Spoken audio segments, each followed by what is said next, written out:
I'm not an economist. Well, I tell a lie, but I did study economics, but I've found myself trying to recall some of it today, and I must admit some of it's been quite stretching for me. So I'm a campaigner. I work with Oxfam Scotland. I think it can sometimes be useful to try to reconceptualise some of the things that we're talking about today, which is about people and planet. So that's what I'm hoping to do, and hopefully it will give you an idea or a suggestion for one way of communicating inequality and environmental challenge beyond this room, which clearly we'll have to do if we're going to bring about the sort of change that we want to see. So, this is our donut. It doesn't have a saltire on it, but it is actually a Scottish donut. So bear with me a little bit on this. We released a bit of research a couple of months ago now, and we did so because we thought we need to start thinking about poverty and inequality together with environmental considerations side by side. Often they're looked at separately, and I think it's great that they've been brought together today. So, let me tell you about the donut. So the outer ring of the donut, which looks a little bit different there, is the environmental ceiling. Now, if breached, that could lead to dangerous and irreversible environmental tipping points. Now, this builds on some work from the Stockholm Resilience Centre. But of course, we can't just look at the environment in isolation. We need to recognise also that there's a social foundation below which people can't live a life of dignity. So in other words, we need to make sure that everybody lives or can move beyond that social foundation, but as a society, we don't breach that environmental ceiling, hence the donut. The area in the middle we call the safe and just space for humanity, the sweet spot, if you excuse the pun. But what's true globally is also true for Scotland. So I think it's useful for us, and what we've tried to do is to take this global framework and apply it to Scotland. Now, there is a detailed briefing on this, so please don't be concerned that you can't see everything here. I'll talk you through it, and the briefings are over on the table at the back there. What we did, and I'm also very aware for some reason when this is put up onto the screen, some of the writing fades away, but don't be concerned about that. What we did was we took the various indicators, the subdomains, for both a social foundation and an environmental ceiling, and we applied that to available data in Scotland, and this is what we came up with.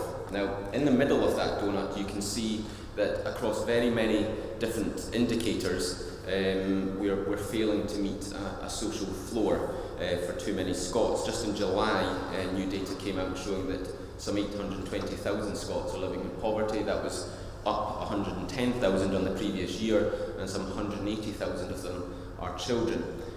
We don't need to look far, of course, to see the likes of food banks. So as a society, we would argue we're failing too many people in letting them fall below that social floor. Meanwhile, in all but one of the environmental indicators, we're also breaching our environmental limits. So in both counts, Scotland is currently failing. So that's a problem, but as campaigners, of course, we need to be optimistic. We need to believe that we can change, and part of that is about trying to find win-wins, things that cut our environmental impact whilst also taking people towards that social floor. And I was interested earlier on, and Pedford talking about swapping labour for carbon. And yes, in principle, that would seem like a great idea, but I guess we also need to talk or think about the quality of the jobs that we're creating when we talk about the social floor. From Oxfam's perspective, though, getting to that sweet spot, that safe and just space in the middle, is currently being undermined somewhat by inequality.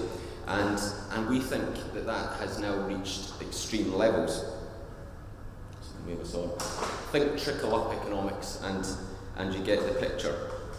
In January, indeed, we released some figures that showed that right now the 85 richest people in the world own the same as half of the world's population. Again, amid all the stats, it's a useful one to be able to communicate quite quickly. And indeed, a few months after we released that figure, that 85 number had gone down to, I think it was 67. We think that's not bad just for the poorest people, but we think that's bad for society as a whole. In recent years, we have seen major reductions in poverty, in part driven by economic growth, as David Bell talked about earlier, and we need to be sober to that reality, but we also need to accept that the billions of people are being left behind. We also, indeed Oxfam, in a few months' time, we're going to launch a global campaign on inequality.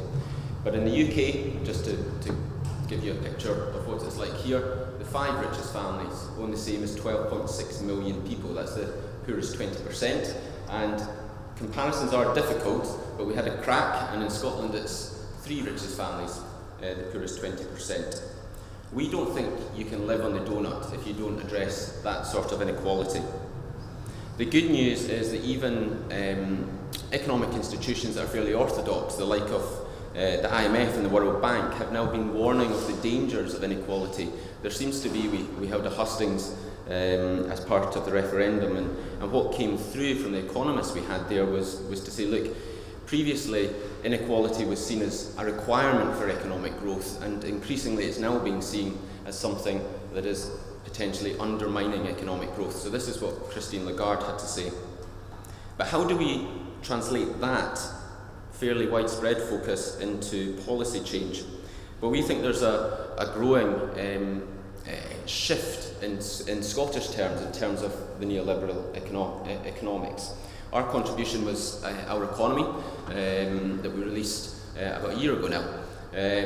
It focuses on decent work, paying conditions, adequate welfare that's been eroded in recent years, the pro-social business models and removing barriers to that, and progressive taxation. We don't think we can just look at the bottom in terms of raising people out of poverty without looking at the top as well. In short, as my colleague Catherine Trebek, who was here earlier, would say, we need to build back better. We're in a situation where 1 in 5 people are living in poverty. We've faced a financial crisis. You don't just seek to rebuild what was failing before. And in our international emergency programmes, when there's a flood, for example, you don't go back in and build the same infrastructure that was there before. You try to build an infrastructure that has resilience built into it. And the same applies to our economy as it recovers, or seeks to recover. But if we fail, and just finally, if we fail to include, engage, listen to people living in poverty when we rebuild this more resilient system, then we're pretty much doomed to failure. We released the Humankind Index for 2 reasons. Firstly, to challenge economic growth as the be-all and end-all. In many ways, it's consumption driven and distribution blind, but also because it seeks to work out or ask people what their real priorities are. And it's not about having huge amounts of income. The things that came out top were health, were decent housing, were a good local environment and satisfying work. People know their priorities, it's just that our politics and our economics have to catch up. So for Oxfam, engaging and listening to people living in poverty must underpin our efforts to recapture our economy. Doing so may not sound particularly radical, but from our point of view, it may prove pretty effective. Thank you very much.